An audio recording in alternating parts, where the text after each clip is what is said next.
नमस्कार। NCERT class 7 से 12 तक के इतिहास सब्जेक्ट के सीरीज में आप सभी का हार्दिक स्वागत है। हम चर्चा कर रहे हैं क्लास 7 के लेसन 6 के बारे में, जिसका शीर्षक है नगर, व्यापारी और शिल्पी जन। देखिए, कोई भी नगर जो होता है अपने आप में एक विशिष्ट पहचान रखता है। उसकी एक विशिष्ट पहचान होती है। उस नगर का नाम लेते ही आपके मन में उससे जुड़ी हुई यादें आपको दिखने लगेगी। अगर आपको मैं मुंबई कहूँ तो आपको ऊंची ऊंची इमारतों का याद आएगा। अगर आपको दिल्ली कहूँ तो वहाँ जो सरकारी तंत्र है वो आपको याद आ सकता है। कलकत्ता का अलग एहसास होगा, जयपुर का अलग एहसास होगा। तो ये एक वर्तमान समय की स्थिति को मैं बता रहा हूँ। लेकिन अगर आपको कहें कि आप यात्रा कीजिए, मध्य भारत में चलिए, मध्य युग में यात्रा कीजिए और पहुंचिए ऐसे नगरों में जो उस समय विशिष्ट था अपने पहचान के लिए, तो आप देखेंगे कि उस समय का नगर और आज का नगर कैसे भिन्न है, कैसे वहाँ का स्थिति क्या है। तो इस पे हम चर्चा करते हैं, चैप्टर को थोड़ा विस्तार से समझते हैं। आइए हम आगे बढ़ते हैं। देखिए, जब आप मध्य युगीन में यात्रा करते हैं तो कोई भी यात्री उस युगीन में जो भी यात्रा करता था उसके साथ अपने आप को जोड़ने की कोशिश कीजिए। आप ऐसा फील कीजिए कि आप मध्य भारत में ही आप जन्म लिए हों, यानी जो मध्यकालीन समय है उसमें आपने जन्म लिया है और आप यात्रा कर रहे हैं। आप यात्रा कर रहे हैं तो आपका किसी भी नगर में जाने का उद्देश्य क्या हो सकता है। अगर आप किसी नगर में गए हैं तो वो नगर हो सकता है कि वो मंदिरों का नगर हो। जैसे आज का जो वर्तमान काल में आप बनारस जाते हैं, मथुरा जाते हैं, काशी जाते हैं, वहाँ मंदिर आपको काफ़ी संख्या में मिलेगी, तो मंदिरों का नगर उसे कह सकते हैं। आप दिल्ली जाएंगे तो एक प्रशासनिक केंद्र हो सकता है, यानी इससे आपको पता चलेगा कि यहाँ राजा का निवास है। यानी आज के वर्तमान में आप कहें तो प्रधानमंत्री कार्यालय हो गया, चाहे किसी भी विभाग के प्रशासनिक जो सर्वोच्च होते हैं वो दिल्ली में निवास करते हैं। तो ये एक तरह का हमारा प्रशासनिक शहर है दिल्ली। इसी तरह से एक वाणिज्यिक शहर के बारे में, जैसे आप मुंबई का एग्जाम्पल ले सकते हैं जो अभी हाल के समय में है। और पतन शहर में आपको पता है, पतन शहर में आप ले लें, कोलकाता को ले लें, मुंबई भी एक पतन शहर है। इसके अलावा भी बहुत सारा कोची हो गया।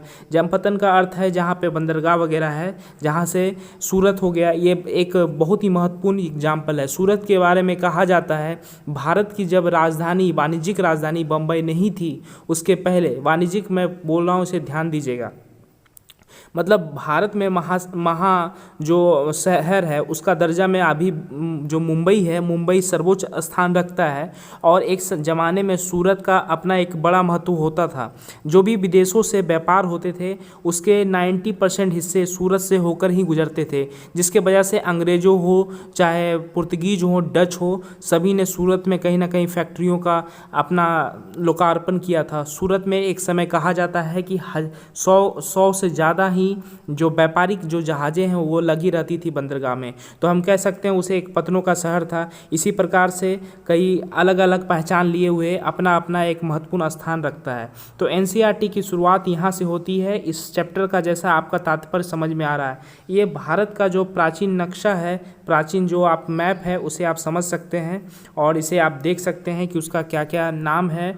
जो आप ऐसा कह सकते हैं कि भारत का ये सारे नाम अभी भी आपको लगभग सेम देखने को मिलता है। कुछ स्थिति में उनका नामों का परिवर्तन हुआ है। इस चित्र को आप देखें। अगर हम बात करेंगे मध्य और दक्षिण भारत में व्यापार और शिल्पकारी का उत्पादन का प्रमुख केंद्रों का, तो ये आपका मैप जो है ये बताता है कि इसी के इर्द गिर्द हमारा जो है शिल्पकारी हो, चाहे हमारा व्यापार का महत्वपूर्ण केंद्र रहा है। मुर्शिदाबाद, कलकत्ता, ये आप जानते हैं, ये बंगाल में पड़ता है। अहमदाबाद, सूरत गुजरात में पड़ता है। बम्बई आप जान रहे हैं महाराष्ट्र में है। बीजापुर है, बीदर है, गोलकुंडा है, मछलीपट्टनम काफ़ी नाम आपने सुना होगा। मछलीपट्टनम पुर्तगीज़ से लेकर डच हो गए, चाहे आपके अंग्रेज हो गए, सभी ने यहाँ पे कारखाने वगैरह खोले हैं। और व्यापारिक दृष्टिकोण से ये काफ़ी महत्वपूर्ण हो जाता है, क्योंकि आप इसकी स्थिति को समझिए, इसकी बनावट को समझिए। ये है बंगाल की खाड़ी, ये है अरब सागर।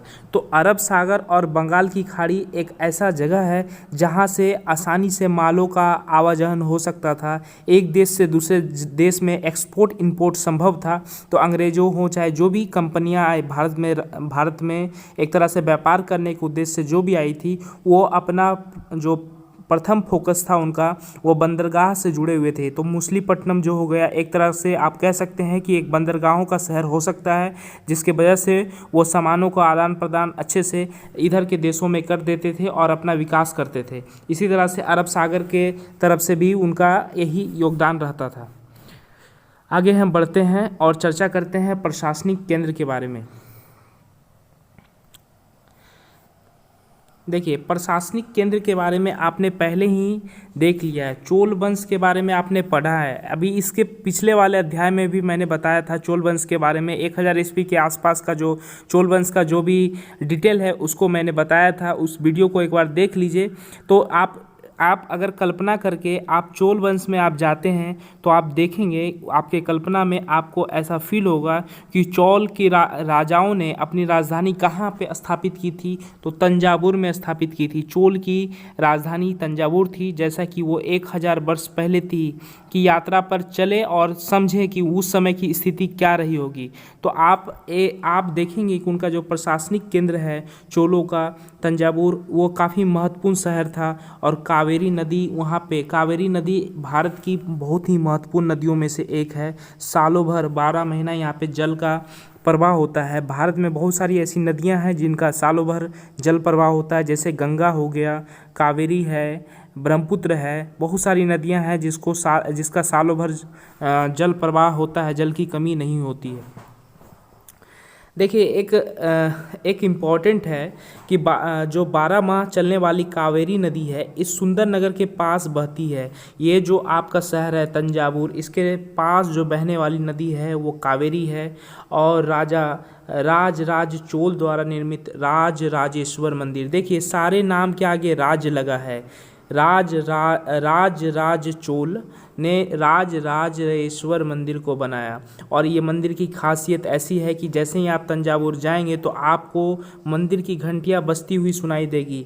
आप कहाँ पे हैं दोस्तों? आप मिडवेल इंडिया में पहुँच चुके हैं। यात्रा के दौरान आपको ये एहसास करना है कि आप चोल पीरियड में चल रहे हैं। तो आप क्या महसूस करेंगे? आपके बगल से कावेरी नदी बह रही है, राजेश्वर मंदिर की घंटियां बजती है, और साथ ही साथ आप धन्यवाद दे सकते हैं वास्तुकार को। ये वास्तुकार जिन्होंने राजेश्वर मंदिर को बनाया, वास्तुकार का नाम है कुंजरमलन राज पेरुत्तचन। कुंजरमलन राज पेरुत्तचन, ये नाम काफ़ी महत्वपूर्ण है। तो कुंजरमलन जी जो है राज पेरुत्तचन, इनका नाम महत्वपूर्ण इसलिए हो जाता है क्योंकि इन्होंने मंदिर के दीवार पर अपना नाम अंकित किया। वो अपना नाम को गर्व के साथ लिखे ताकि युगों तक उनका नाम अमर हो, लोग उनके नामों को जानें। इसलिए आज हम कह सकते हैं कि कुंजरमलन राज पेरुत्तचन जी का देन है कि उन्होंने राजेश्वर मंदिर का निर्माण किया। और ये शिव मंदिर है, राजेश्वर मंदिर एक शिव मंदिर है। इसमें एक विशाल शिवलिंग स्थापित है। शिव मंदिर भगवान शिव को समर्पित मंदिर है। इसमें विशाल शिवलिंग के साथ कई मंडप भी बने हुए हैं। इन मंडपों में राजा जो होते थे अपना दरबार लगाते थे। अपना दरबार लगाने के लिए वो लोगों को यहाँ एकत्रित होने देते थे और लोगों की समस्याओं को सुनते थे। नगर में सैन्य शिविर भी बने हुए हैं। अगर आप नगर घूमेंगे तो सैन्य शिविर, क्योंकि राजा महाराजा अपने लिए सेना रखते थे और सेना के लिए शिविर की आवश्यकता पड़ती थी, इसलिए वो उनका निर्माण भी नगर में हुआ था। नगर उन बाज़ारों की हलचल से भरा हुआ है। आप महसूस कीजिए कि आप चोल काल में गए हैं। आप देख रहे हैं कि चारों तरफ से हलचल से भरा हुआ है, जहां अनाज, मसालों, कपड़ों और आभूषणों की बिक्री हो रही है। यानी बिल्कुल बाजार खुला हुआ है। आप देख रहे हैं कि चोल काल में चारों तरफ अनाज की बिक्री, मसालों की बिक्री, आभूषण की बिक्री हो रही है। नगर के लिए जल की आपूर्ति कुआं और तालाबों से होती है, क्योंकि आपको प्यास लगा है। आपकी प्यास मिटाने के लिए उस समय क्या थी? कुएं और तालाबें थी। तंजावुर और उसके निकटवर्ती नगर उरैयूर के सलिए बुनकर मंदिर के उत्सव के लिए झंडे, झंडियाँ बनाने का कपड़ा, राजा और अभिजात वर्ग के लिए बढ़िया सूती वस्त्र और जन साधारण के लिए मोटा सूती वस्त्र तैयार कर रहे हैं। तो आप इन सब चीज़ों को आप देख रहे हैं, आप महसूस कीजिए, आप चोल पीरियड में हैं, आप देख रहे हैं कि वहाँ के जो बुनकर हैं वो राजा के लिए तरह तरह के कपड़े बना रहे हैं। तो एक महत्वपूर्ण चीज़ है जिसको आपने महसूस किया। आगे हम बढ़ते हैं इस कड़ी में और बात करते हैं मंदिर नगर और तीर्थ केंद्रों का। तो अभी हमने चर्चा किया, अभी हमने प्रशासनिक केंद्र का किया चर्चा, यानी चोल काल का प्रशासनिक केंद्र पे हमने चर्चा किया, उसकी राजधानी को समझा और राजधानी को समझने के तत्पश्चात हम आगे बढ़ते हैं और मंदिर नगर और तीर्थ केंद्रों को हम समझते हैं। देखिए, भारत एक ऐसा देश है जहाँ पे सभी धर्म के लोग निवास करते हैं और सभी धर्म के अलग अलग आस्था के केंद्र हो सकते हैं। कोई मस्जिद में नमाज पढ़ता है, कोई मंदिर में पूजा करता है, कोई गिरजाघर में, तो कोई अलग अलग रूप में अपने ईश्वर को याद करता है। तो भारत जो है प्राचीन काल से ही मंदिर नगर और उसके तीर्थ के लिए जाना जाता है। आज भी लोग बुढ़ाते हैं तो तरह तरह जगह की यात्रा करते हैं, जैसे कोई लोग मथुरा जा रहे हैं, कोई काशी, कोई आपका केदारनाथ, अलग अलग जगह भारत में इतने सारे मंदिरों का शहर है, सभी जगह का भ्रमण कर पाना जीवन काल में संभव नहीं है हर व्यक्ति के लिए, इतना सारा जगह है। तो आइए इस पे हम चर्चा करते हैं। तो तंजावुर एक मंदिर नगर का भी उदाहरण है, जो उस समय चोल काल की राजधानी थी, वो एक मंदिर नगर का भी उदाहरण था। मतलब एक ऐसा राजधानी जो प्रशासनिक भी था और मंदिर नगर भी था, ये दोनों गुण एक ही जगह पे मौजूद था, उसका नाम था तंजावुर। मंदिर नगर नगरीकरण का एक अत्यंत महत्वपूर्ण प्रतिरूप प्रस्तुत करता है, क्योंकि यहाँ राज के द्वारा बनाए गए मंदिर अपने आप में महत्वपूर्ण स्थान रखते हैं। चारों तरफ आपको मंदिर की घंटियाँ बजते हुए सुनाई देती है और ये शहर में अपना एक अलग स्थान रखता है। अगर हम बात करें, जो इन चोल के टाइम के मंदिर हैं, वे मंदिर को भूमि एवं धन अनुदान में देते थे। जो राजा महाराजा लोग होते थे वो अपने जो भी पुजारी हैं उनके लिए भी दान काफ़ी ज़्यादा दिया करते थे और ये दान उन्हें बहुत सारे रूप में दिया जाता था।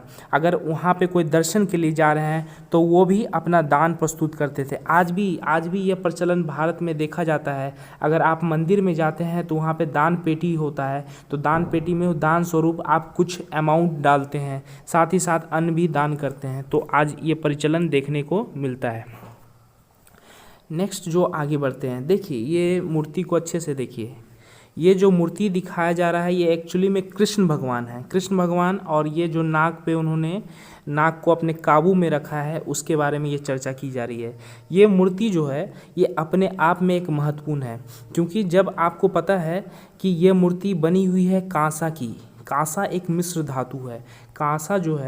कांसा एक मिश्र धातु है। कांसा बनता किससे है? तो कांसा बनता है टीन और तांबा। टीन और तांबा के मिलने से जो एक नया धातु मिलता है जिसे हम कांसा कहते हैं, ये काफ़ी महत्वपूर्ण होता है, काफ़ी मजबूत होता है। इसमें जो ध्वनि का रफ्तार होता है वो काफ़ी, आपको एक आकर्षक इससे ध्वनि निकलती है, ठीक है। आप इसमें आवाज़ अलग तरह का महसूस करेंगे। तो प्राचीन काल में, यानी हम बात कर रहे हैं चोल के पीरियड में, तो आप देखेंगे कि उस समय जो मूर्तियों का निर्माण होता था उसमें एक अजब तरीके का टेक्नोलॉजी यूज़ किया जाता था। चोल कालीन जो कांस्य मूर्ति होते थे उसे लुप्त मोम तकनीक से बनाई जाती थी। लुप्त मोम तकनीक ये क्या होता है? लुप्त मोम तकनीक क्या होता है दोस्तों, इसको आप समझिए। देखिए क्या है कि ये मूर्ति को जब आप गौर से देखेंगे तो ये मूर्ति को बना पाना बहुत ही कठिन है। वो लोग क्या करते थे कि मोम से पहले इस रूप की आकृति बना देते थे। जो कारीगर लोग होते थे मोम से इस रूप की आकृति को बना दिए। मूर्ति को ये आकार देने के बाद, चूँकि मोम क्या होता है, सॉफ्ट होता है, तो सॉफ्ट से ये आकार दे पाना काफ़ी आसान हो जाता था। और उसके ऊपर फिर मिट्टी का लेप लगा देते थे, यानी मोम के ऊपर मिट्टी का लेप लगा देते थे। और जब वो मिट्टी सूख जाती थी तो जो लिक्विड गर्म ये मिश्र धातु कांसा को उसके अंदर डाल दिया जाता था, जिससे क्या होता है कि उसकी गर्माहट से ये मोम पिघलकर बाहर आ जाती थी और मिट्टी को थोड़े समय के बाद उससे छुड़ा दिया जाता था और अंदर पूरा जो है एक ओरिजिनल शेप, एक मूर्ति का शेप मिल जाता था, यानी मोम पिघल कर बाहर आ जाता था और मूर्ति पूरा अपने शेप में लिए आपको मिलता था। तो उस समय यह टेक्नोलॉजी काफ़ी ज़्यादा महत्वपूर्ण तरीके से यूज की जाती थी, जिसे हम लुप्त मोम टेक्नोलॉजी के रूप में जानते हैं। चलिए आगे हम बढ़ते हैं और आगे देखते हैं कि कौन कौन सा आपका एनसीईआरटी आपको ज्ञान बता रहा है। इसको आप सीखिए, एनसीईआरटी बहुत अच्छे से चीज़ों को रखता है। मंदिर के साथ, अगर मंदिर में कोई भी व्यक्ति जाता था, तीर्थयात्री जाते थे, तो अपने साथ वो उनके साथ जो भी दर्शन के लिए लोग जाते थे या तीर्थयात्री जाते थे, उनकी आवश्यकताओं को भी ध्यान रखा जाता था। वहाँ पुरोहित लोग को तो वो दान में देते ही थे, साथ में ही वहाँ पे भोजन वगैरह का भी व्यवस्था आपको देखने को मिलता है। अब हम बात करते हैं, थोड़ा आगे बढ़ते हैं और चर्चा करते हैं। देखते हैं कि मध्य प्रदेश में एक विलन स्वामी भिलसा या विदिशा और गुजरात में सोमनाथ, कुछ अन्य महत्वपूर्ण ऐसे एग्जाम्पल हैं जो मंदिरों का अपने आप में एक एग्जाम्पल आपको प्रस्तुत करता है। ये भी गुजरात का सोमनाथ मंदिर जो है ये अपने आप में काफ़ी फेमस है। क्यों फेमस है कि इस पे बहुत ही बार आक्रमण हुआ है। गुजरात के सोमनाथ मंदिर पर आक्रमण मोहम्मद गजनवी ने किया और इसे काफ़ी ज़्यादा लूटा। इसके साथ आपको मदुरई, कांचीपुरम, आंध्र प्रदेश, तिरुपति, ये सारे ऐसे मंदिरों का एग्जाम्पल है जो भारत में धन धान से भरे हुए हैं। इनकी अपार संपत्तियां अभी भी आपको देखने को मिलती है। ये एक तरह से आप कह दें कि ये तीर्थ यात्रा से कई ज़्यादा है। इसके साथ ही अगर आप देखते हैं मुस्लिम धर्म में भी आप देखेंगे कि आपको सूफी संत ख्वाजा मोइनुद्दीन चिश्ती का जो है दरगाह है, वहाँ पे भी आपको अनेकों भीड़ मिलेंगे। तो ये सारे तीर्थ स्थल आपको देखने को मिलता है, ये अपने आप में महत्वपूर्ण है।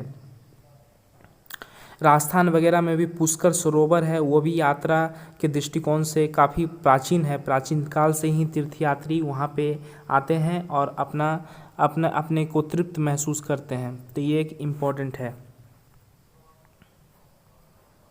और देखते हैं कि छोटे नगरों का संजाल को हम समझते हैं। सबसे पहले मैं आपको एक चित्र दिखाना चाहूँगा। दोस्तों इस चित्र को गौर से देखिए।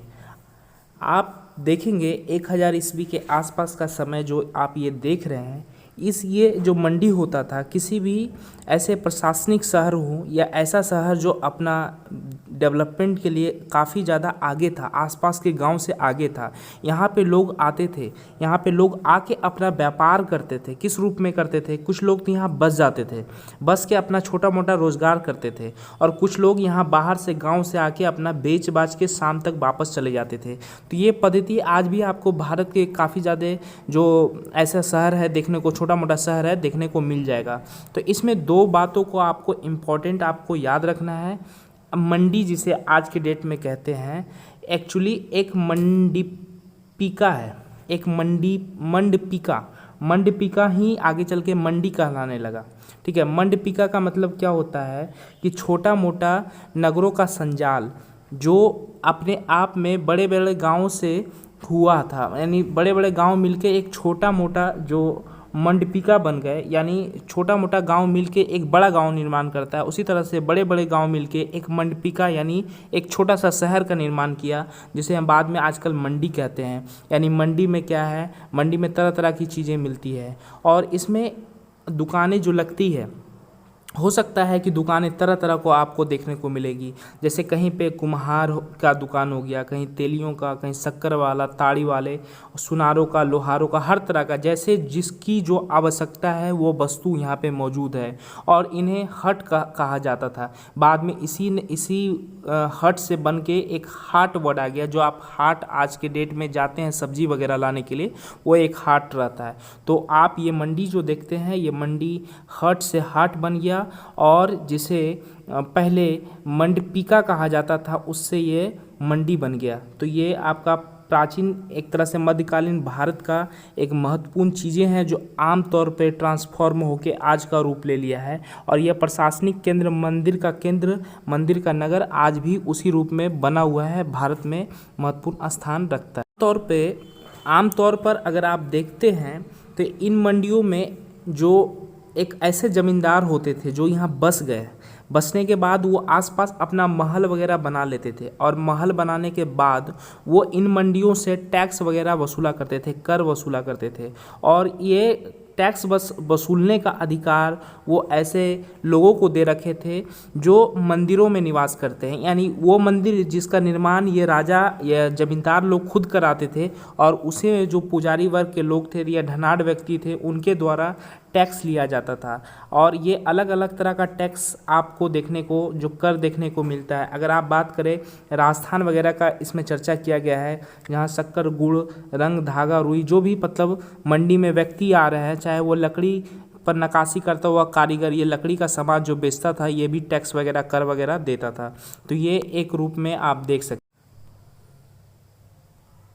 बात करेंगे बड़े और छोटे व्यापारियों का, तो मंडी में बड़े और छोटे हर तरह के व्यापारी आपको देखने को मिलते हैं। जैसे कि अगर आप एक एग्जाम्पल के रूप में लें कि घोड़ों के व्यापारी के लिए, क्योंकि आपको पता है प्राचीन समय में घोड़े जो होते थे, आज का जैसे आप बाइक से कहीं एक जगह से दूसरी जगह यातायात के रूप में यूज़ करते हैं उसे, उसी तरह से घोड़ों का ज़्यादा व्यापार हुआ करता था। तो घोड़े के व्यापारी लोग मिलकर क्या करते थे कि अपना एक मुखिया चुनते थे, और जिनका एक मुखिया जिसे वो चुनते थे, वो मुखिया उनकी ओर से घोड़ा खरीदने के इच्छुक योद्धाओं से बात करता था, यानी वैसा योद्धा जो घोड़ा खरीदने के लिए आता था। और साथ ही साथ घोड़ों से वो लोग युद्ध वगैरह भी करते थे, तो घोड़ा हर रूप में उन्हें फ़ायदेमंद था। तो उनसे बात करने के लिए घोड़ों को जो बेचते थे उनका एक मुखिया होता था, जिससे वो लेन देन की बातें करते थे। इसके साथ ही ये जो व्यापारी वर्ग होते थे, इन्हें एक जगह से दूसरे जगह जाने के लिए सुरक्षा साधनों का भी इस्तेमाल करना पड़ता था, और ये लोग काफ़िले बनाकर चलते थे, क्योंकि इन्हें डकैतों से भी परेशानी होती थी। तो ये सारी चीज़ों का भी वो लोग ध्यान देते थे। तो छोटे मोटे व्यापारी जो होते थे वो आम तौर पर संघ बनाकर एक दूसरे के साथ चलते थे। अगर आप 8वीं शताब्दी और परवर्ती काल में अनेक ऐसे संघ के बारे में आपने सुना होगा, आप देखे होंगे। इनमें सबसे प्रसिद्ध जो है मणिग्रामम और नानादेशी, ये दो ऐसे संघ हैं। मणिग्रामम और नानादेशी ये दो महत्वपूर्ण संघ हैं। ये व्यापार संघ प्रायद्वीप के भीतर और दक्षिण पूर्वी एशिया, साथ ही चीन के साथ भी दूर दूर तक व्यापार करते थे। इनका व्यापार स्थिति काफ़ी ज़्यादा दूर दूर तक देखने को मिला है। इनके अलावा आप अगर देखते हैं, चेटियार, मारवाड़ी, ओसवाल जैसे समुदाय भी थे। ये तो आज भी आपको देखने को मिलेंगे, ये समुदाय जो आगे चलकर देश के प्रधान व्यापारी बने। आज भी इनका व्यापार में काफ़ी महत्वपूर्ण स्थान है। गुजरात का अगर आप देखते हैं तो गुजरात वगैरह में हिंदू में बनिया और मुस्लिम में बोहरा, ये दो ऐसे समुदाय हैं जो व्यापार के लिए काफ़ी ज़्यादा मसरूफ़ हैं। वे दूर दूर तक लाल सागर के बंदरगाहों व फारस की खाड़ी, पूर्वी अफ्रीका, दक्षिण पूर्व एशिया तथा चीन से व्यापार करते थे, और आज भी इनका व्यापार चलता है। और इनका जो व्यापार होता था, एक दूसरे से चीज़ों का आदान प्रदान होता था। अफ्रीका वगैरह से वो सोना और हाथी के दांत, एवं दक्षिण पूर्व एशिया और चीन से मसाले, टीन, मिट्टी के नीले बर्तन और चांदी वगैरह लाते थे। तो इनका ये व्यापार इस रूप में देखा जाता है। अगर हम बात करेंगे पश्चिमी तट के बारे में, तो पश्चिमी तट के नगरों में अरबी, फारसी, चीनी, यहूदी और सीरियाई ईसाई बस गए थे। ये पश्चिम तट आप मैप में जाके देखें, लाल सागर के बंदरगाहों में बेचे जाने वाले भारतीय मसाले और कपड़े इतालवी व्यापारियों द्वारा खरीदे जाते थे। यानी लाल सागर का जो बंदरगाह है, वहाँ पे इतालवी जो व्यापारी हैं वो लोग भारतीय चीज़ों को ज़्यादा, भारतीय मसालों को खास करके प्रयोग करते थे, क्योंकि वहाँ के लोग यहाँ का जो मसाला है उन्हें वो उनका प्रमुख व्यंजनों के रूप में प्रयोग करते थे। इसके साथ भारतीय सूती कपड़ा का भी काफ़ी ज़्यादा वहाँ प्रयोग होता था। इनकी क्वालिटी इतनी अच्छी होती थी कि वो लोग इसके महत्वपूर्ण ग्राहकों के रूप में रहते थे। और ये सारी चीज़ें जो हैं, जिसके वजह से उनकी लालसा बढ़ती गई, और यही सारे लाभ को कमाने के उद्देश्य से वास्को डी गामा भारत आए, और भारत का एक शॉर्टकट रास्ता जिसको आप केप ऑफ गुड होप कहते हैं, उसके द्वारा वो भारत पहुँचे। और उनके बाद तो जैसे सिलसिला ही लग गया, बहुत सारे ईस्ट इंडिया कंपनी आई, बहुत सारी कंपनियां आपको देखने को मिलेगी। पुर्तगीज आए, डच आए, फ्रांसीसी आए, ठीक है। तो ये सारी चीज़ों आपको देखने को मिलती है। हम अब चर्चा कर रहे हैं काबुल के बारे में। काबुल का नाम प्राचीन काल से काफ़ी महत्वपूर्ण है। आज भी आप काबुल का नाम आप जानते हैं। तो काबुल आपका अफ़गानिस्तान में एक जगह है, उसकी राजधानी है। तो काबुल, अगर आप इसका ऐतिहासिक स्थिति को समझेंगे तो काबुल और कंधार दो ऐसा जगह है जो सुप्रसिद्ध रेशम मार्ग से जुड़े हुए थे। आपको पता है कि भारत में जब तक जो सी रूट का डिस्कवर नहीं हुआ था उसके पहले ये रेशम मार्ग काफ़ी प्रसिद्ध था, और ये मतलब कालांतर में भी काफ़ी ज़्यादा चला। अंग्रेज़ों के इंडियन तक में ये रेशम मार्ग काफ़ी प्रचलन में रहा। यहाँ पे घोड़ों का सबसे ज़्यादा व्यापार होता था। एक सौदागर हैं बैप्टिस्टे ट्रैवनियर, उनके अनुसार जो काबुल है वहाँ से घोड़ों का व्यापार प्रति वर्ष 30,000 रुपया तक का होता था। उस ज़माने में 30,000 का वैल्यू बहुत ही ज़्यादा होता था। तो जो काबुल है वो घोड़ों के व्यापार के लिए काफ़ी महत्वपूर्ण स्थान था इतिहास के दृष्टिकोण से। उसके साथ मेवे, खजूर, गलीचे, रेशमी कपड़े और ताज़े फल ऊँट पर लाद कर लाए जाते थे। तो ये सारे चीज़ों को काबुल से जुड़ कर देखा जाता है। इसके साथ हम आगे चर्चा को आगे बढ़ाते हैं, देखते हैं नगरों में शिल्प। देखिए ये नगर में शिल्प जो है एक तरह की ये मोमबत्ती का स्टैंड है। ये जो है मोमबत्ती दान जिसे आप कहेंगे, देखिए कितनी खूबसूरती से इसको बनाया गया है। इसकी बारीकियां को आप समझे, कितना खूबसूरत ये लग रहा है। इसके साथ ये शॉल को देखें, शॉल का जो बॉर्डर है उसको आप देखें तो आपको ये मन मोह लेगा। तो इसके बारे में हम जब चर्चा करते हैं तो देखते हैं कि यह एक बिदड़ी, इसका नाम है बिदड़ी, एक शिल्प है। बिदड़ी एक शिल्प है। ये क्यों प्रसिद्ध है? तो बीदर के जो शिल्पकार हुए, बीदर के शिल्पकार तांबे और चांदी में जड़ई का काम करते थे। यानी बीदर के शिल्पकार तांबे और चांदी में जड़ई करते थे, इसलिए इस शिल्पकला का नाम बिदड़ी पड़ गया। पंचाल जो है, पंचाल का अर्थ होता है विश्वकर्मा समुदाय। इसमें लोहार हो गए, राजमिस्त्री हो गए, सुनार, कसेरे, ये सारे ऐसे टेक्निकल जात होते हैं, कैटेगरी होते हैं जो किसी भी राज्य के राजमहल का निर्माण हो या सरकारी कोई भी बिल्डिंग का निर्माण हो जो राजाओं के टाइम में होता था, उनमें अपना वर्चस्व देते थे, अपना बढ़ चढ़ कर योगदान देते थे। ये राजमिस्त्री के ही भरोसे आज भी पुरातत्व में ऐसे ऐसे चीज़ विद्यमान है भारत सरकार के पास जो अपने आप में अनोखा है। चाहे वो लाल किला हो गया, चाहे ताजमहल हो गया, चाहे आपका और भी जो भी आप देख सकते हैं, हुमायूं का टॉम हो गया। तो ये सारे चीज़ों में उन्होंने अपना योगदान दिया है। तो अगर हम बात करेंगे उस समय में 1000 ईस्वी के आसपास का समय जो हम पढ़ रहे हैं, इस पे जब चर्चा करेंगे तो जो बिदड़ी जो शिल्प है ये अपने आप में महत्वपूर्ण स्थान रखता है। इनका आप देख सकते हैं, ये साल वगैरह में बॉर्डर किया गया है और मोमबत्ती का जो ये नक्काशी किया गया है ये अपने आप में कितना महत्वपूर्ण है। इसके साथ वे मंदिर को भारी दान दक्षिणा भी दिया करते थे। यानी अगर आप देखते हैं तो ये जो बुनकर लोग होते हैं, इस समय के जो बुनकर होते हैं, वो मंदिर में दक्षिणा वगैरह भी दिया करते थे क्योंकि ये समृद्ध होते थे। इसमें खास करके दो जातियाँ सलियार व के कोलार जैसे बुनकर इतने समृद्ध थे कि वो दान दक्षिणा दिया करते थे। वस्त्र निर्माण का काम करते थे, कपास को साफ करना, काटना, रंगना, ये सब में उनका योगदान रहता था। तो ये जो आप शॉल देख रहे हैं ये कहीं ना कहीं इन्हीं बुनकरों का देन है। इन बुनकरों में दो बुनकर का नाम सलियार और के कोलार, ऐसे बुनकर काफ़ी समृद्धिशील हुए हैं। तो इतिहास के दृष्टिकोण से यह महत्वपूर्ण है। जैसे जैसे समय अपने चक्र को आगे बढ़ाता है और चीज़ें बदलते चली जाती है, कुछ ऐसे शहर भारत में आए जिनका भाग्य समय के साथ बड़ा करवट लिया है, एक तरह से कहे बिल्कुल ही बदल गया है। उस शहर में आप जैसे आज के डेट में अहमदाबाद को आप देख ले, गुजरात का एक बड़ा शहर है जो व्यापारिक केंद्र के रूप में विकसित हो गया, लेकिन इसकी विकास उतनी प्राचीन नहीं है जितना तंजावुर है। तंजावुर जब अपने समय में काफ़ी उत्कृष्ट जगह था, लेकिन समय के साथ ये सिकुड़ता चला गया और आज के समय में तंजावुर का स्थान अहमदाबाद की तुलना में काफ़ी पिछड़ा हुआ है। लेकिन इसके साथ ही आप देखेंगे तो भागीरथी नदी जो है बंगाल से होकर बहती है। यहाँ पे एक छोटा सा शहर था मुर्शिदाबाद। ये रेशमी वस्त्र के क्षेत्र में अपने अनुपम परिचय के साथ समाज को उत्कृष्टता पर पहुँचा दिया और एक अलग मतलब कह सकते हैं इसकी जो लोकप्रियता है वो इंग्लैंड तक के लोग जग जाहिर हो गए। यानी वहाँ तक मुर्शिदाबाद का खनक पहुँच गया। लेकिन 1704 का वो समय आया जब बंगाल में बंगाल की राजधानी को इसे बनाया गया, मुर्शिदाबाद को बंगाल की राजधानी बनाया गया। उस समय औरंगजेब का शासनकाल था मुग़ल साम्राज्य में।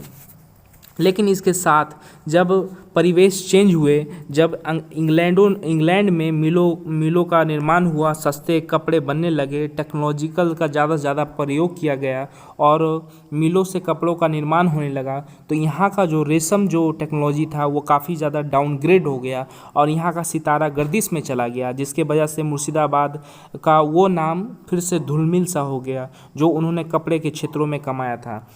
आगे हम चर्चा करते हैं हम्पी, मछलीपट्टनम और सूरत के बारे में। देखिए, हम्पी वास्तुकला का एक सौंदर्य आप कह सकते हैं, एक सबसे बड़ा एग्जाम्पल है। यहाँ वास्तुकला अपने आप में चरम पे है। आप ये चित्र को देखिए, इसके साथ आपको आगे भी मिलेगा। ये चित्र अपने आप में वास्तुकला का एक सर्वोत्तम एग्जाम्पल है। हम्पी जो है, हम्पी को आपको जानने के लिए विजयनगर साम्राज्य को जानना पड़ेगा। विजयनगर साम्राज्य जिसकी स्थापना 1336 में हुई थी। हरिहर एवं बुक्का नामक दो भाई ने मिलकर विजयनगर साम्राज्य का स्थापना किया था। हरिहर और बुक्का, ठीक है। विजयनगर साम्राज्य, विजय का अर्थ होता है जीत और नगर का मतलब होता है शहर, तो जीत का शहर आप इसे कह सकते हैं।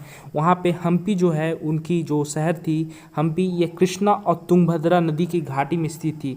देखिए, प्राचीन काल से जितने भी बड़े बड़े शहर हुए, किसी न किसी नदी के आसपास उनका विकास हुआ। तो हम्पी का विकास तुंगभद्रा नदी के पास हुआ। वहाँ किलेबंद उच्च कोटि के थे।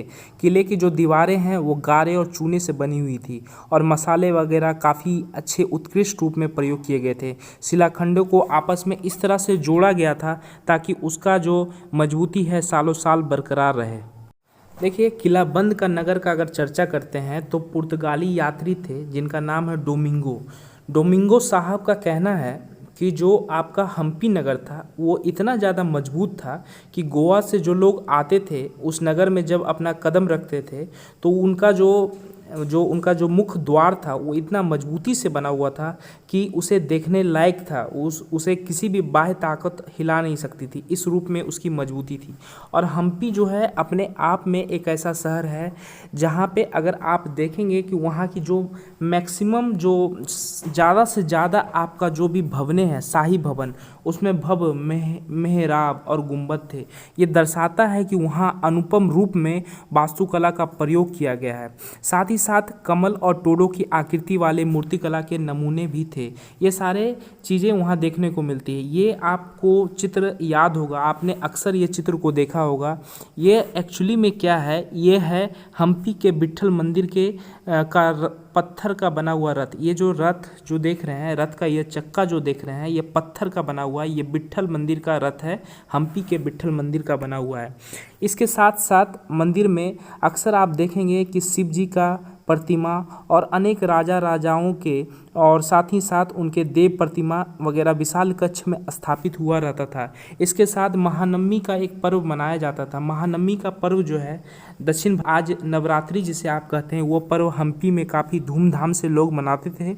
और उस समय देवदासियाँ जो होती थी वो अपना नृत्य प्रस्तुत करती थी राजा और वहाँ के प्रजाओं के सामने, और इससे खुश होकर राजा जो होते थे उन्हें दान दिया करते थे और उन्हें खुश किया करते थे। तो देवदासियों का प्रचलन हम्पी साम्राज्य में यानी विजयनगर साम्राज्य में देखने को मिलता है। हम्पी यानी विजयनगर साम्राज्य अपनी उत्कृष्टता को ज़्यादा दिन तक, अपने गौरव इतिहास को ज़्यादा दिन तक संभाल के नहीं रख सका और इसकी जो पतन 1565 के आसपास हो गई और विजयनगर साम्राज्य अपने पराजय के साथ हम्पी का विनाश कर गया। विजयनगर साम्राज्य के पराजय में गोलकुंडा, बीजापुर, अहमदनगर, बरार और बीदर के शासकों का महत्वपूर्ण योगदान है, क्योंकि उनके शासकों ने मिलजुल कर इनकी विनाश की। तो हम्पी का इस तरह से अध्याय। आगे दोस्तों हम चर्चा करते हैं वाणिज्यिक केंद्र के बारे में। देखिए, वाणिज्यिक केंद्र क्या होता है। वाणिज्यिक केंद्र वैसे केंद्र को कहा जाता है जहाँ पे उत्पादन वगैरह जो है, उत्पादन से जो वस्तु आते हैं उस माल को, उस वस्तु को या तो खरीदा या तो बेचा जाता है। यानी वैसा जगह जहाँ पे खरीद बिक्री होता है किसी भी सामान का, उसे हम वाणिज्यिक केंद्र कहते हैं। तो जो हमारा देश का महत्वपूर्ण शहर है आज के डेट में सूरत, वो एक महत्वपूर्ण वाणिज्यिक केंद्र है। ये पश्चिम का प्रवेश द्वार भी हुआ करता था। इसका इतिहास अपने आप में काफ़ी महत्वपूर्ण है। लेकिन जब मुंबई यानी बम्बई, प्राचीन बम्बई मुंबई जब बनी तो धीरे धीरे इसका सूरत का भी पतन हो गया, ठीक है। लेकिन बाद में आज की स्थिति बिल्कुल ठीक है, कांस्टेंट है। सूरत अपने आप अपना अलग पहचान रखता है, मुंबई अपना अलग पहचान रखता है। सूरत जो है एक तरह से आप कह लें कि पश्चिम का प्रवेश द्वार है। इससे वाणिज्यिक व्यापार काफ़ी ज़्यादा रूप में फैली हुई थी, जो ओरमुज की खाड़ी से होकर पश्चिम एशिया के साथ व्यापार करने का मुख्य द्वार था। ये एक रास्ता था, एक आपका गेट था जो ओरमुज की खाड़ी से होकर पश्चिम एशिया के साथ व्यापार किया करता था। जितने भी लोग मक्का वगैरह की यात्रा पे जाते थे, मक्का का प्रस्थान द्वार भी सूरत ही था और यहाँ से ही जहाज़ वगैरह रवाना होता था। इतिहासकार एक हैं ओविंगटन, उन्होंने 1689 में कहा है कि एक समय में 100 से ज़्यादा जहाज़ें हैं लंगर डाल के सूरत पे खड़ी रहती थी। सूरत का अगर इतिहास आप देखते हैं तो सूरत डायमंड के लिए, सूती वस्त्र के लिए काफ़ी महत्वपूर्ण इतिहास रखता है। यहाँ के सेठ अपने आप में एक कंपनियों का रूप में चलाते थे, कंपनियों का निर्माण करते थे और व्यापार को इतनी दूर दूर तक बढ़ा रखे थे जिनका एक अलग महत्व था। वो लोग हुंडियाँ जारी करते थे। हुंडियाँ आप कह सकते हैं, हुंडी क्या होता है तो एक ऐसा दस्तावेज जिसमें एक व्यक्ति द्वारा जमा कराई गई रकम दर्ज रहती है और हुंडी को कहीं भी अन्यत्र प्रस्तुत करके जमा की जा सकती है। आज के वर्तमान समय में आप कहें हुंडियाँ जो है एक लेटर ऑफ क्रेडिट की तरह काम करती थी। यानी सूरत का हुंडियाँ आप लेके मिस्र चले जाएं, काहिरा चले जाएं, इराक चले जाएं, वहाँ पे वो वैल्यूबल थी। यानी वो हुंडियाँ पेपर को के भरोसे वहाँ पे उन्हें माल मिल जाया करता था। तो सूरत का इतिहास इतना महत्वपूर्ण था उस समय। यानी जो हमारा 17वीं शताब्दी के पहले तक सूरत कहीं ना कहीं काफ़ी ज़्यादा डेवलप था। लेकिन जैसे ही मुग़ल साम्राज्य का पतन होने लगा, सूरत भी अपने पतन की ओर अग्रसर हो गया और इसके साथ ही साथ प्रतिस्पर्धा में जहां वर्तमान मुंबई आगे निकल गई, क्योंकि 1668 में अंग्रेजी ईस्ट इंडिया कंपनी ने अपना मुख्यालय यहां स्थापित कर लिया। सूरत का इतिहास देखें तो सूरत में चाहे अंग्रेजी ईस्ट इंडिया कंपनी हो, चाहे पुर्तगीज ईस्ट इंडिया कंपनी हो या कोई भी डच हो, सभी ने अपना योगदान दिया है। तो इस तरह से सूरत महत्वपूर्ण। सूरत के बाद हम चर्चा करते हैं मछलीपट्टनम का। तो देखिए, जोखिम से भरा दौर जो मछलीपट्टनम ने देखा, मछलीपट्टनम का उत्थान और पतन दोनों देखा, इसके बारे में हम लोग इसका चर्चा करेंगे और समझेंगे कि मछलीपट्टनम का इतिहास कैसे इतना धूमिल हो गया जो पहले इतना ज़्यादा महत्वपूर्ण था। तो मछलीपट्टनम जो है, मछलीपट्टनम अंग्रेज़ों का दिया हुआ नाम है। अंग्रेज़ों ने इसे मछलीपट्टनम बना दिया। एक्चुअली इसका सही नाम है मछलीपट्टनम। मछलीपट्टनम मतलब ऐसा शहर जो मछली के लिए प्रसिद्ध है, ठीक है। ये कृष्णा नदी के डेल्टा पर स्थित है और ये एक ऐसा कह सकते हैं कि बंदरगाह के रूप में विकसित हुआ जहाँ पे हॉलैंड और इंग्लैंड दोनों देश के लोगों के लिए आकर्षण का केंद्र बना, ठीक है। इंग्लैंड और का जो ईस्ट इंडिया कंपनी या हॉलैंड की जो कंपनी है, वो कंपनी ने मछलीपट्टनम पर अपना केंद्र बनाया और यहाँ पे अपने बस्तियों को स्थापित किया। ये इसलिए भी महत्वपूर्ण हो जाता है क्योंकि जो मछलीपट्टनम का एरिया है वो कहीं ना कहीं एक बंदरगाह के रूप में काफ़ी विकसित था और इससे उनको फ़ायदा मिला।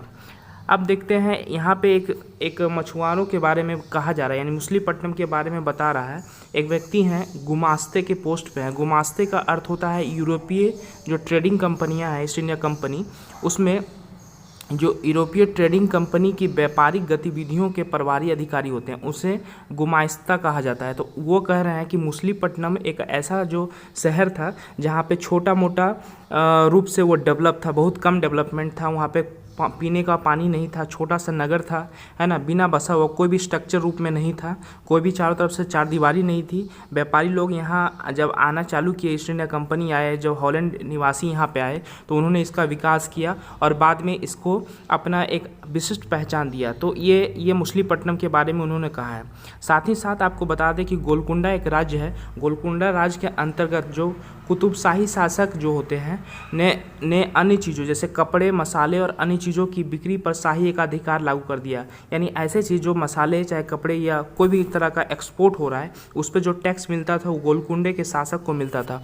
और यहाँ पे उन्होंने क्या किया, यहाँ पे ईस्ट इंडिया कंपनी और जो आपके हॉलैंड की कंपनी है उसे आपस में ही लड़ाना चालू कर दिए। वो दोनों को हैंड टू हैंड फाइट करने के लिए मजबूर कर दिए, जिसके वजह से उनका फ़ायदा होना चालू हो गया। ये गोलकुंडा के शासक का एक अच्छा मूव था।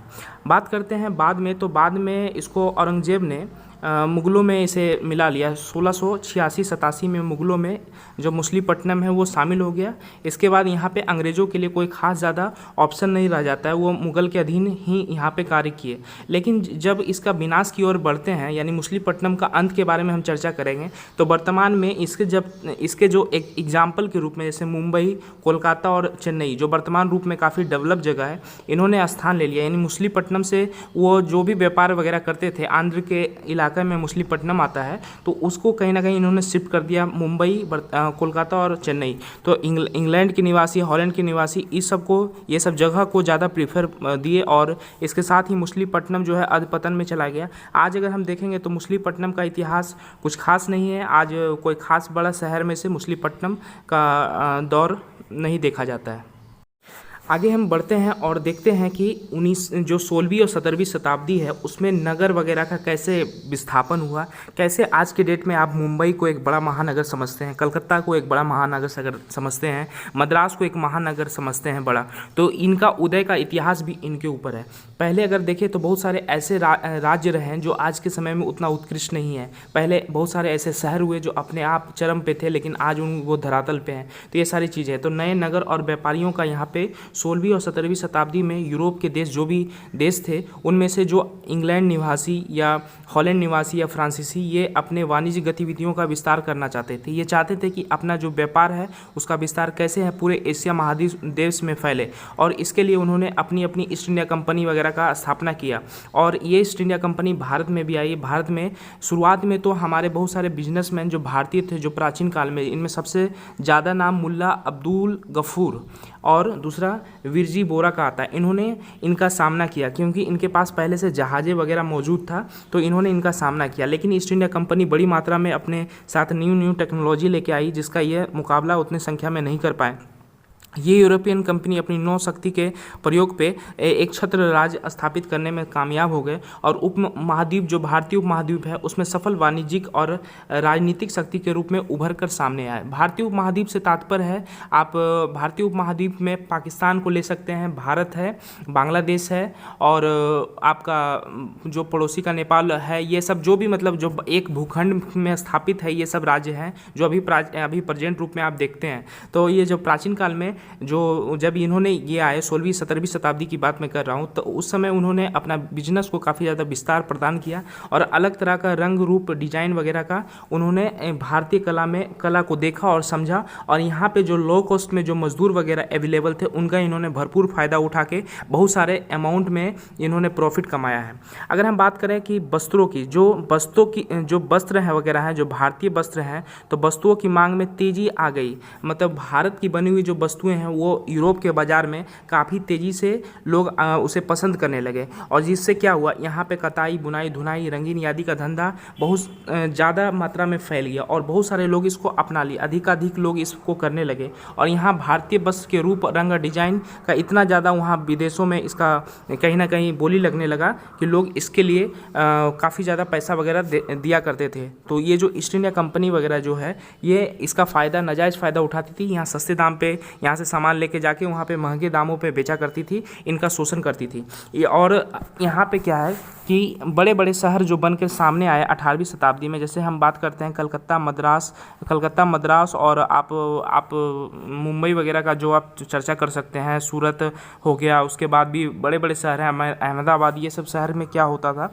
कि वो लोग अपना एक एजेंट रखते थे, और आसपास के गांव से जो मजदूर को लाके वहाँ पे कार्य करवाते थे, जो कारीगर होते हैं, जो सौदागर को वहाँ पे लाके एक अलग बस्ती में उसे बसाते थे, जिन्हें उन्होंने ब्लैक टाउन्स का नाम दिया था। ब्लैक टाउन्स क्या होता है? ब्लैक मिस होता है देसी, ब्लैक का अर्थ वो देसी से है, ब्लैक वो देसी को कहते हैं। समझ लीजिए कि मजदूरों की एक सेपरेट बस्ती रहती थी, और अंग्रेज लोग अपने लिए एक आलीशान बनाते थे, आलीशान महल आप कह सकते हैं। जैसा इसका एग्जाम्पल में आप देख लें तो आप देखेंगे कि मद्रास में फोर्ट सेंट जॉर्ज है, एक किला है। कमेंट बॉक्स में बताइए कि किसने ये बनवाया था, ठीक है। और कलकत्ता में फोर्ट सेंट विलियम है, तो मद्रास में फोर्ट सेंट जॉर्ज है और कलकत्ता में फोर्ट सेंट विलियम है, दोनों कमेंट में बताइएगा। तो ये सब बड़े बड़े कोठियों का उन्होंने निर्माण कराया और अपने रहने के लिए एक आलीशान महल वगैरह बनवाते थे। और जो गरीब होते थे, जो देसी होता था, उनके लिए एक ब्लैक सोसाइटी का उन्होंने निर्माण किया था और जिसे ब्लैक टाउन्स के नाम से भी जाना जाता है। अब देखिए ये जो चित्र है ये दिखा रहा है कि ये मुंबई का है, जो वर्तमान मुंबई नाम है, प्राचीन नाम बम्बई है, उसकी एक व्यापारिक स्थिति दिखा रहा है कि किस प्रकार लोगों का आवागमन होता था। तो ये बात हो गई। नेक्स्ट न्यूज़ की तरफ हम चलते हैं। जो नेक्स्ट हमारा पेज में बता रहा है वो है, नेक्स्ट टॉपिक है वास्को डी गामा जी के बारे में। देखिए वास्को डी गामा भारत के खोजकर्ता व्यक्ति थे। तो वास्को डी गामा ने भारत की खोज की। ऐसा नहीं कि भारत पहले से खोजा हुआ नहीं था, लोग इसके बारे में जानते थे, लेकिन क्या है कि वास्को डी गामा एक पुर्तगाली जो है एक नाविक थे।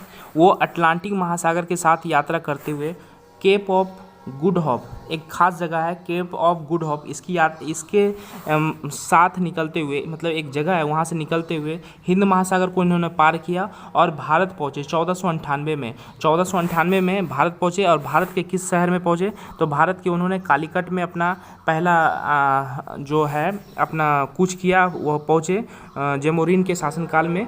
और यहाँ से जब वो वापस गए तो उनका प्रॉफिट का रेशियो काफ़ी ज़्यादा था। ऐसा नहीं है कि वास्को डी गामा जब इस तरह का कुछ में निकलते थे तो उनका नुकसान नहीं होता था। वो अपने साथ 4 जहाज़ लेके आए थे, जिसमें से 2 खराब हो गया था और 170 में से मात्र 54 लोग ही जीवित रहे थे। तो इतनी सारी उन्होंने सेक्रीफाइस किया था और इसके बदले में उनका नाम आज इतिहास के हर पन्नों में अमर है। वास्को डी गामा को हर व्यक्ति जानते हैं, ठीक है। तो इसके साथ ही आप देखेंगे कि बहुत सारा ऐसे व्यक्ति हुए जो प्राचीन काल से इसकी खोज में तत्पर थे कि समुद्री रास्ता का खोज निकले। इसमें 1492 के इस आसपास जो संत कोलंबस है उन्होंने भी प्रयास किया था और वो वेस्ट इंडीज़ का खोज कर दिया था उन्होंने। तो ये सारी चीज़ है जो क्रिस्टोफर कोलंबस के बारे में मैं बता रहा हूँ। तो 1492 में वेस्ट इंडीज़, क्योंकि वो इंडिया की खोज पे निकले थे और वेस्ट के रास्ते से निकले थे, इसलिए वेस्ट इंडीज़ उनका मानना था कि पृथ्वी गोल है तो हम कैसे भी जाएंगे तो इंडिया पहुँच जाएंगे। तो इस तरह से उन्होंने वेस्ट इंडीज़ की खोज की थी। और ये जो पिक्चर है वास्को डी गामा के बारे में है और भारत में एक शहर है Vasco D gamma, Vasco Goa में पड़ता है, इनके नाम पे ही रखा गया है। तो इस तरह से ये चैप्टर अध्याय समाप्त होता है। उम्मीद करता हूँ मेरा ये प्रयास आपको अच्छा लग रहा होगा। कृपया इसे लाइक, शेयर और सब्सक्राइब जरूर करें ताकि मैं अगला वीडियो जल्द से जल्द आप तक ला के दूँ। Thank you for watching.